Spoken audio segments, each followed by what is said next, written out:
are here with Jack Sheffar from Western University Track and Field, and Brent, one of our event consultants. Brent also ran cross country and track at Western back in his prime there. You may remember him from the Daytona Beach podcast, dropping some serious knowledge on Daytona Beach in the area there. So Jack, you're coming off a big win, USports Indoor Championships there in Winnipeg, and just want to kind of talk about, that win, leading up to it, and kind of touch a little bit on your, collegiate career there, and just kind of everything that you've done. Brent, I know, has followed you, over the years. So Brent, why don't you, jump in and just kind of, we'll introduce Jack here and, talk about, the events you run and kind of where that specialty came from. Yeah, sure. First of all, thanks for having me back on the podcast. I like to say that I was back due to popular demand, but really it is big to come back on here. But just a little bit about Jack is for all our listeners out there. You were the first, or at least this is what our stats department at Sport Travel says. You were the first athlete in USports history to win both the 1500 and 3000 at the Ontario Track Championships in 3 consecutive years. The 2 years prior to this nationals, you had a little bit some mishaps, situations beyond your control. You had the official miscounting the laps in Edmonton a couple of years ago, and then last year, unfortunately, you fell ill. So what was it like to finally, get that elusive national title this past year, or I guess it was only a week or two ago? Yeah, last week. Yeah. In the Peg. Actually, he used to live in the Peg there, Winnipeg. Great city, underrated. Anyway, shout out to the Peg. If you know Brent at all, he's always dropping that he lived in Winnipeg. Yeah, I don't know what's up with Winnipeg, whether it's amazing. Well, it's underrated. I feel like it doesn't get the credit it deserves. Like, everyone talks about Toronto, which is a great city as well, and Vancouver. But, Winnipeg, people actually gets a bad rap, but you know what? It's a great city, so just shout out to the Peg. But anyway, all right. Speaking of that, just talk about what it was like, Jack, to get that elusive national title there in Winnipeg in both the 1500 and the 3000. Yeah, so thanks for having me on. First off, it felt, to be honest with you, it was a lot of relief when I was finally able to do it. I think in my head I had I thought it would have been way more exciting. I would have been super excited about it, but it was a lot of relief just finally being able to finish the job. I think the day or two after it started to kind of sink in how kind of cool it was for me, but at the moment, at the time, it's just a lot of relief for me. Mm-hmm. Yeah, I was kind of thinking it was a more happiness or relief, but I think you answered that question there. Now you had this season, it seems like you couldn't do anything wrong. You had, in addition to the winning double gold at both the Nationals and Ontario Indoor Championships, you also broke your own score record. I think actually, did you break it twice this year? Yeah. Yeah, but the most recent one, you break 7:56 in Boston. But before that, before you broke that, you had some travel mishaps. Us being a sport travel company, the best sport travel company. Love it. Just can you talk a little bit about what exactly happened and how you dealt with that, just for any athletes or travelers out there, and how you dealt with your mishap? Because travel, unforeseen circumstances can happen with anyone when they're traveling. So just talk about what happened and how you handled it. Yeah, so we took a bus to Boston the first time earlier this year with the team, and then I was feeling a little bit sick, and I ran 8:02, so really close to 8 minutes. I kind of begged my coach to give me another chance to go back and see if I could get under 8 minutes. And it was just me this time, so fortunately enough that they were gonna fly me out, so a little bit more ideal situation, not having to sit on a bus for 10 hours and then get off and then race. So I was pretty excited that I was gonna get to fly, get there with lots of time before, and then have some time to settle down and get to the track and do a proper kind of warm up and all that stuff the couple days before. It ended up being kind of a blizzard that day, kind of a freezing rain. And so my flight from London to Toronto was going to be 6 or 7 hours delayed kind of thing out of London. And so while we thought I was going to get there a lot of time on the Thursday, racing Saturday late at night, then my flight gets delayed to Toronto, and then it turns out my Toronto flight gets canceled altogether. So I was kind of like panicking because obviously I was going to like with one kind of purpose in mind, it was to run a good time, and I was like, oh man, this is being jeopardized just because it's not going to be as ideal the following day, because you don't really want to sit down and jump off a plane and go run or whatever. So yeah, it got canceled, my flight. So we tried to, like, they were like, we're not flying anyone into Boston today. There's no flights to Boston today. So I was like freaking out a little bit, just because I was like, questioning, okay, here's the bad luck for me this year kind of thing, just because of the stuff in the past. Like this is, it's kind of like a classic thing to happen to me, like out of anyone. So yeah, eventually we had to like reschedule until the next day, and the weather was still, like not necessarily going to be like the best. I don't think it was supposed to like get clear up too much, but so yeah, I got on a flight the next day at 6 a.m. from London, and then had like a 6-hour layover in Toronto, and didn't get to Boston until like around dinner time the next day on the Friday. So like a day before, but like not super ideal because I was gonna have to like run late at night. I was gonna have to like do everything I wanted to have like done, get food for the next day, all that kind of stuff. I was gonna have to squeeze it in basically like 4 hours or whatever before everything closed for the night. And my girlfriend was racing that day as well, so I actually had to go watch her as well. So there's just like, I was like, oh, I'm gonna miss her race. This isn't gonna be good. She's not gonna be happy with me. So there's other little things like that I thought I was gonna have to deal with, but yeah, it ended up working out pretty well. Got there Friday. That was the other thing. Friday traffic was like super busy. Like there's more travel probably going on Fridays than on Thursdays. So it took so long to get to from the airport to the hotel. So yeah, but all in all, I guess it kind of worked out. And yeah, I was just basically just being like, you know what, like this is like, just don't like panic too much. Like you bust last time, you got there, like this is still probably a better situation for me in order to run fast. So yeah, I was just trying to like stay relaxed. It helped. I think had I been on my own, it would have been a little bit worse, like because I would have been thinking about it a lot. But having someone there definitely like calmed me down a bit. So it was good. I was basically just like, this doesn't change what I've done like training wise, and physically I'm still gonna be okay, even if I'm maybe a little bit more tired. There's some things that you can do to combat that. Maybe sleep in a little bit more tomorrow, or drink a little bit more coffee, that kind of stuff. Yeah. Did you travel just with your girlfriend, or did you have a coach with you at all? So I actually traveled on my own. My girlfriend actually goes to the University of Maryland. Oh, okay. So she was flying from Washington, and I was flying from obviously in Canada. Oh. So like, did you have anyone when you were there to like help you with that kind of mindset we were talking about, like saying, hey, I've trained all of this up to this point, a little traffic or bus delay, flight delay. And I imagine that's tough, right? You've gone through. There was a couple, races where some things happened outside of your control. Here's another one.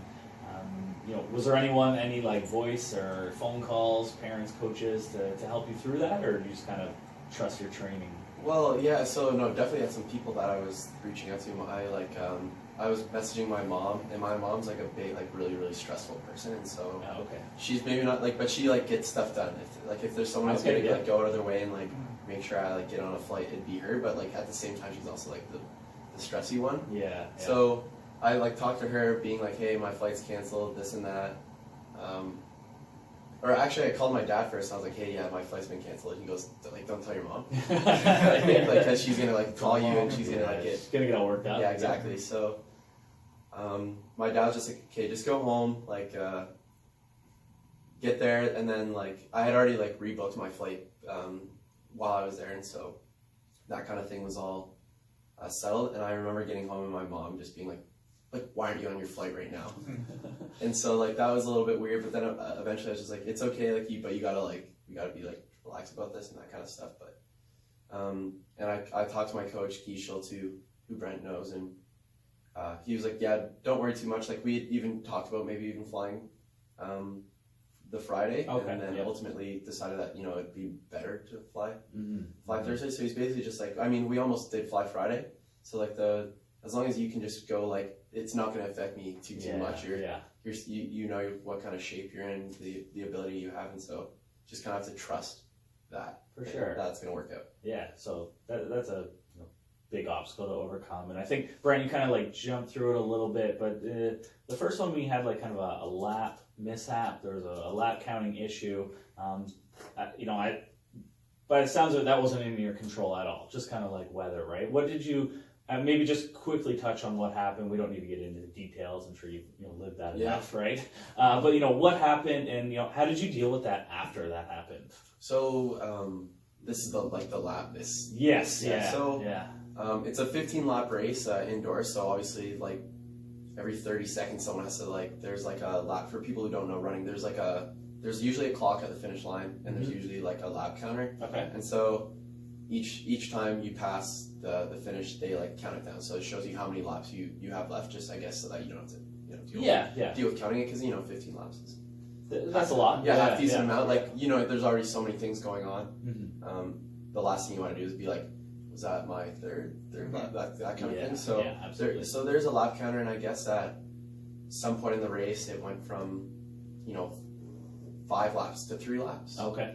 And so in a race, you're typically just for me, it gets to a point where I go, okay, 600 meters to go or 3 laps left. That's when I want to start to move up, make a move, that kind of thing. Yeah.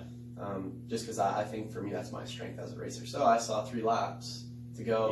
Yeah. And I'm not really go. Yeah, and it's a race, so you're running against the guys. You're not really in a championship style race. You're not going to set a personal best. So the clock's almost. It doesn't really matter too much, obviously, because you could run 9 minutes, but if you win, you still win. It makes sense. So I wasn't really looking at the clock, and so I think we have 3 laps to go, and I'm burning the candle basically. And I'm in I ended up a Guelph guy who's a good friend of mine, Connor, and I end up in a last 50 meters in quotations or asterisks. We're kicking, and we're just racing all out. Yeah. Because we think we're about to win, or one of us is going to win the national championship.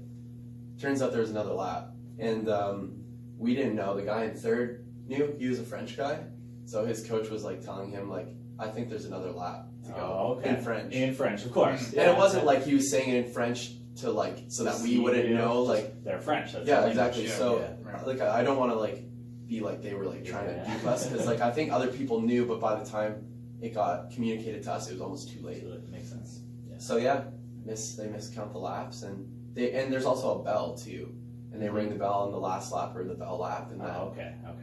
And that the bell also rang. So that's also so there's kind of a couple things that were going on, and ended up running a lap short, and I didn't finish. Connor actually, so we would be running around 30-second laps, and he would have been for 10 or 12 seconds slower for his last lap than the rest of the laps. Yeah. And still managed to come 4th, but just we were a whole straightaway. The top 3 were a whole straightaway. Yeah. Ahead of 4th and 5th. And makes sense. Yeah. so but they ended up catching him, and the guy who was in 3rd, or going into the last the actual last lap, ended up winning, and he was the defending champ, so he's pretty good as well. He had run the fastest that year, and so not to say that he wasn't going to win the race either way, but it was the top 3 guys were pretty well established in that race at that time. Makes sense. So how did you deal with that the next day, the week after? I mean, you got to be pretty bummed, right? That was through no fault of your own, really. What did you, how did you deal with that? Didn't deal with it very well the next day. No, so I ended up coming last the next day in the 1500. Okay. And that was probably, I think I was actually ranked higher in that one than I was the 3000. So I was just it started to get bad, and I just was basically feeling sorry for myself and just kind of gave up. And then, we always take a week off after a season, and I came back, and I kind of sulked for the first half of the week, and then the second half was kind of getting excited to go and maybe get some redemption in the summer. Yeah. Because, there's quick turnover for distance running. It's, cross country, indoor, outdoor, and that's kind of all the time. So you're on for most of the year. Okay. And so coming back, I was just super motivated to train and do that, and just was trying to use that to fuel my training. Yeah.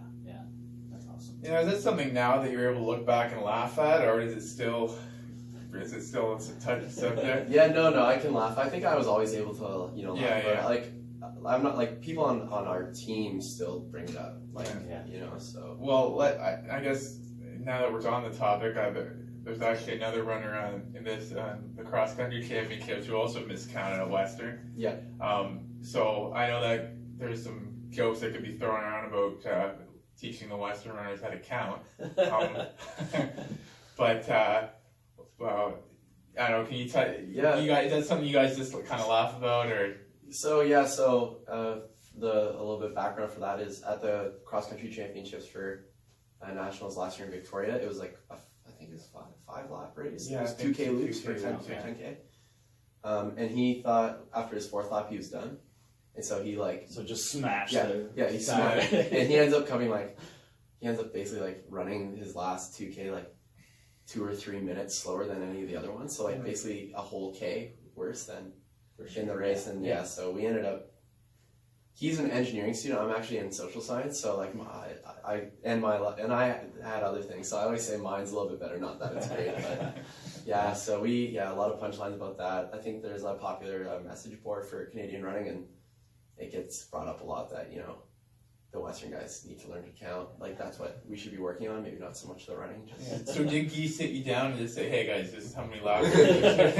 No, nothing like that. Guy, as you know, is a pretty funny guy, and he'll rag on you. But he's actually one of the guys who, when someone says something to us at practice, he's the guy who goes, maybe don't say that. Yeah. Well, I'll mention his name, Isaiah, who did miscount in Victoria. We'll say he did come 5th this year, and so he got some redemption himself. So another guy who was able, and he's only in his 2nd year, so it's 2nd year. So obviously, big things from him in the future, and he was able to redeem himself, much like you did coming back after that. And leading into my next question, I was gonna sort of ask what. Not just your success this season, but you've had a tremendous career at Western throughout. Are there any key things you attribute that to? Like not just this season, but your whole career there at Western. What are some key factors that you think led you or helped you with your success? Well, definitely some of the things like Western was known for just wanting to go to the national championship so we could go to the party after. Mm-hmm. Party school for sure. Yeah, exactly. So certainly always win the after party. And we still do, but like I think we wanted a couple of us. So Ben Carson's a guy my age, and he was 3rd at that USports championship in Victoria, and so he and I were just pretty similar when we came into Western, and I think we both were just kind of like, hey, let's see how good we can get. Let's take it maybe a little bit more seriously, train a little bit harder. And I think that has been one motivating thing, having a teammate who wants to achieve the same thing that I do. The other thing, just being like, it's a lot more fun to have success than it is to be in the 50s, 60s, 100s, right? So I think we both said, like, I think once you got a little taste of success and improvement, then I think that just kind of, pour gas on the fire, and you want more and more and more, and that kind of thing. So, and I think Ben and I have talked about it before. We want to leave Western in a better state. Like we want the team to be better than when we first came in. So I think we were 13th at my first CIs, and we ended up coming 3rd in my 3rd year. So like stuff like that. We want, when we leave, we want to look back and be like, we had some influence on the Western program as a whole. That's awesome. Yeah.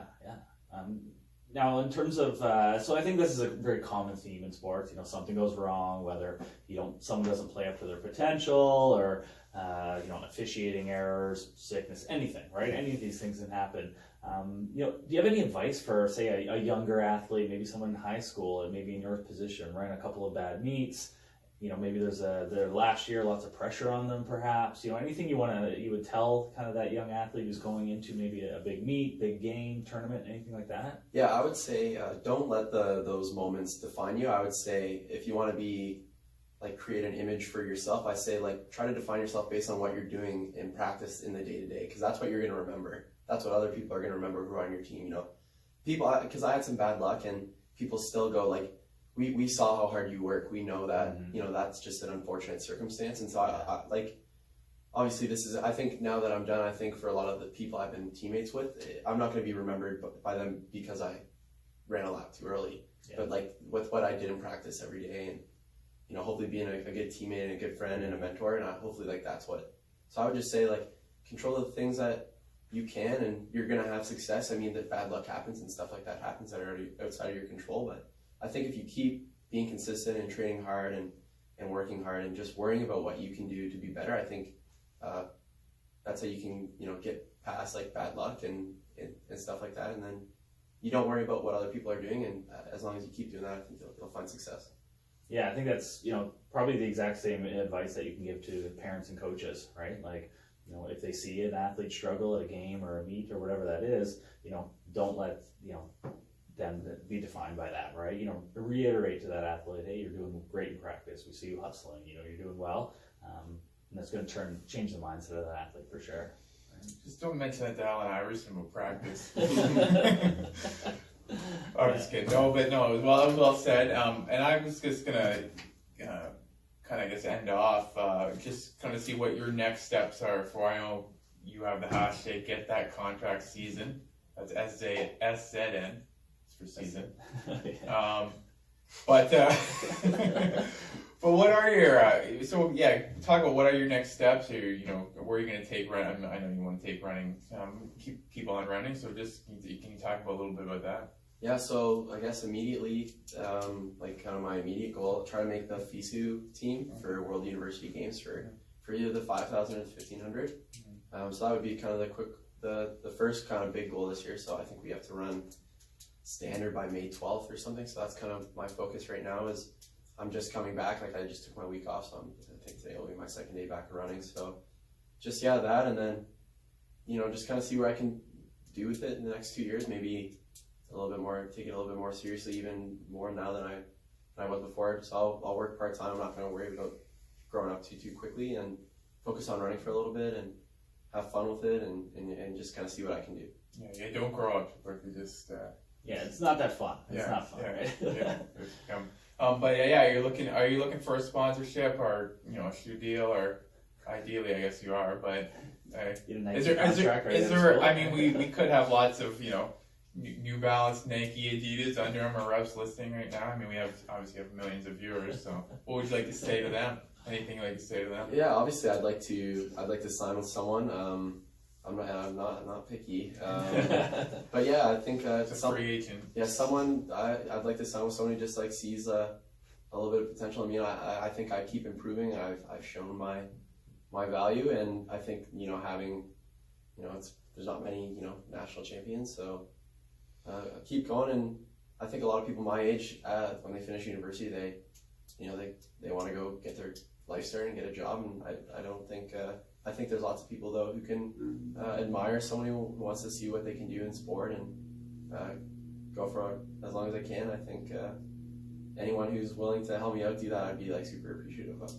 Well said. I mean, certainly when you start, you get under 8 minutes there, the 3 gets approaching elite territory, so.